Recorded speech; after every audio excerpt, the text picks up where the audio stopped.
الحمد لله رب العالمين،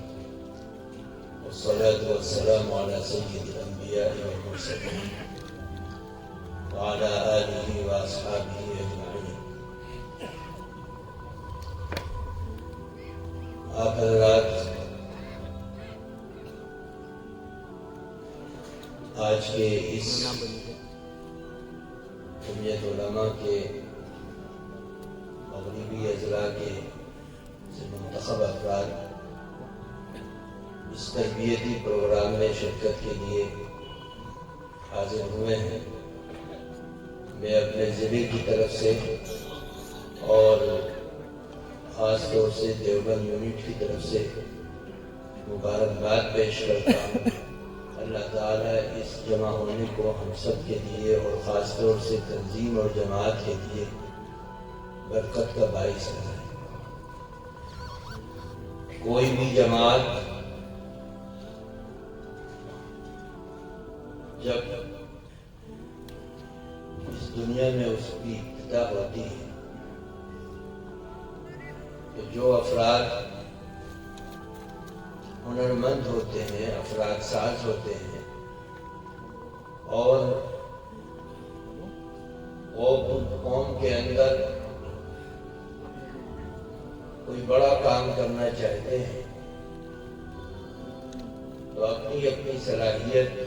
اور سوچ اور فکر کے حساب سے اس جماعت کی ابتدا اور بنیاد رکھتے ہوئے آنے والے مستقبل پر نگاہ رکھتے ہیں اور ایسے اصول مرتب کیے جاتے ہیں جن اصول و ضوابط پر چلنے کے بعد اس جماعت اور تنظیم کی زندگی بھی بڑھ جائے اور جماعت کا جو اثر اور مقصد ہے اس میں بھی پختگی اور پائیداری پیدا ہو۔ ظاہر سی بات ہے، برسہ برس کی ٹکر کھانے کے بعد اور متواتر کئی نسلوں کے ظلم و جبر و تشدد کو برداشت کرنے کے بعد ہمارے اکابرین نے سن 1919 میں اس جماعت کی بنیاد رکھی۔ تو جمعیت علماء کی بنیاد رکھنے کے بعد انہوں نے اس جماعت کو چلانے اور بڑھانے کے لیے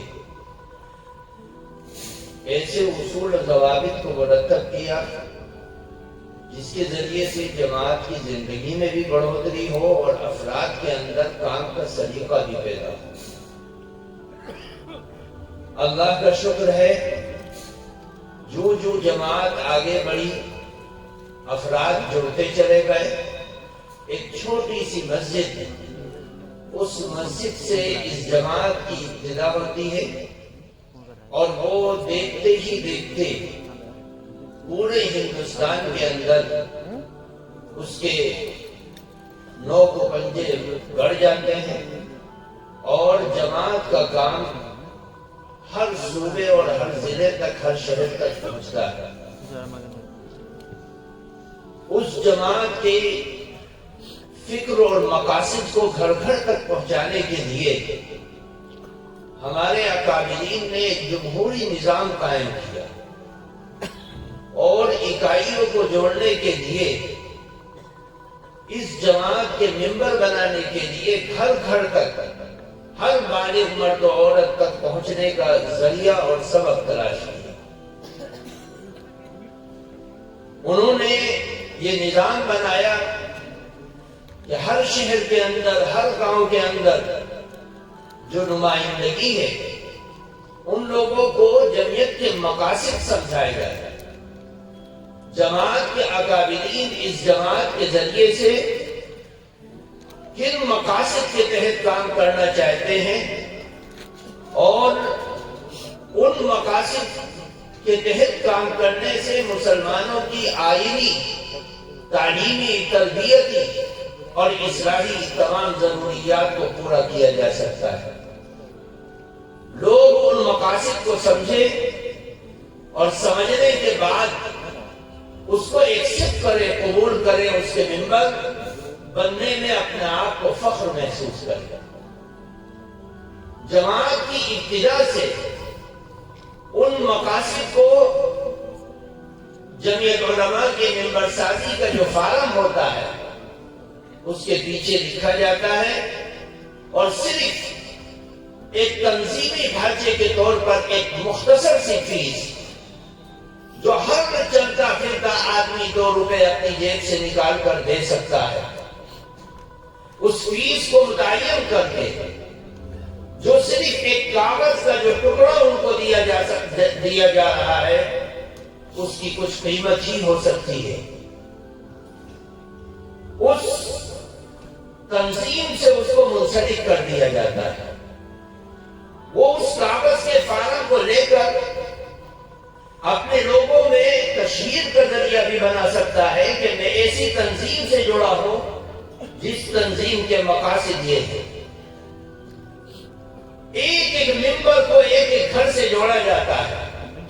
اور جوڑنے کے بعد پھر جب وہ 100-200 ممبر بن جاتے ہیں تو ہر 100 ممبر پر گاؤں کی اکائیوں میں، شہر کی اکائیوں میں، محلے کی اکائیوں میں ایک ممبر منتخب کیا جاتا ہے جو 100 آدمیوں کی نمائندگی کرتا ہے۔ پھر وہ آگے بڑھتے ہیں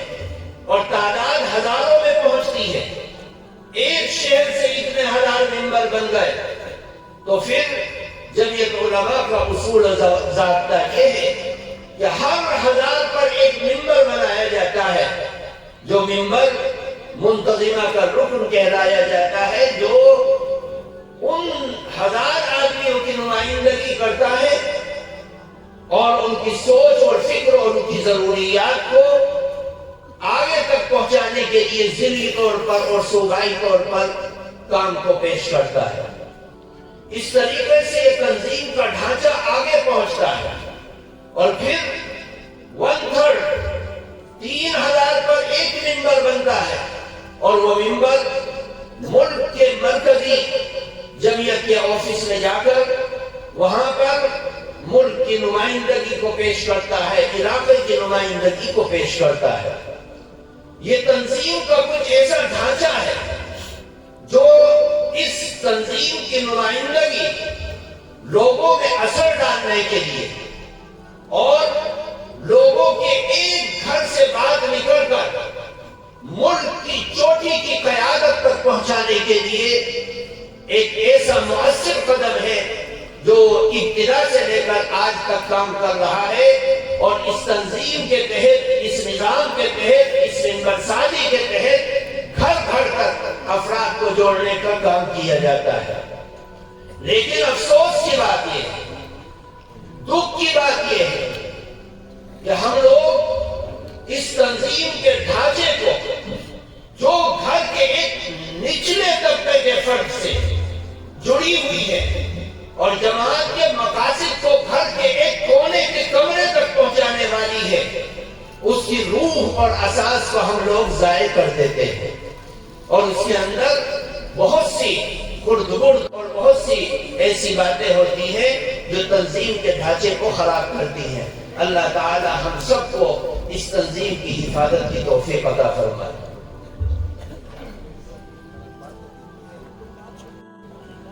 ہند ایک دستوری جماعت ہے۔ جمعیت کے اکابر نے ایک مضبوط جامع دستور جمعیت علماء ہند کے لیے مرتب فرمایا ہے۔ جمعیت علماء کی تمام اکائیاں اور اس کے تمام کارکنان دستور کے مطابق کام کرنے کے پابند ہوتے ہیں۔ تنظیم کی تشکیل کا جو طریقہ وضع کیا گیا ہے اس کی بنیاد اسلام کا نظام ہے۔ نظام مشاورت اور عامت المسلمین کی نمائندگی ہے، البتہ ملکی نظام کے مطابق اس کو جمہوری نظام سے ہم آہنگ رکھا گیا ہے۔ جمعیت علماء کی محنت کا میدان افراد سازی اور کردار سازی ہے۔ ہر ٹرم کے بعد ممبر سازی کے ذریعے لوگوں کو زمین سے اٹھا کر ضلع، صوبہ اور مرکز تک پہنچانے کا انتظام ہے۔ ترقی کی بنیاد نمائندگی اور افرادی قوت ہے۔ 100 ممبر پر ایک رکن ہوتا ہے جو 100 افراد کا نمائندہ ہوتا ہے، اور اس کے پیچھے 100 افراد کی قوت ہوتی ہے۔ جو مقامی طور پر 100 افراد کی نمائندگی کرتا ہے اور ان کو جمعیت سے جوڑے رکھتا ہے اور موقع بموقع سرگرم عمل رکھنے کی جدوجہد کرتا ہے، پھر 1000 افراد کی قوت اور نمائندگی کے ساتھ ایک شخص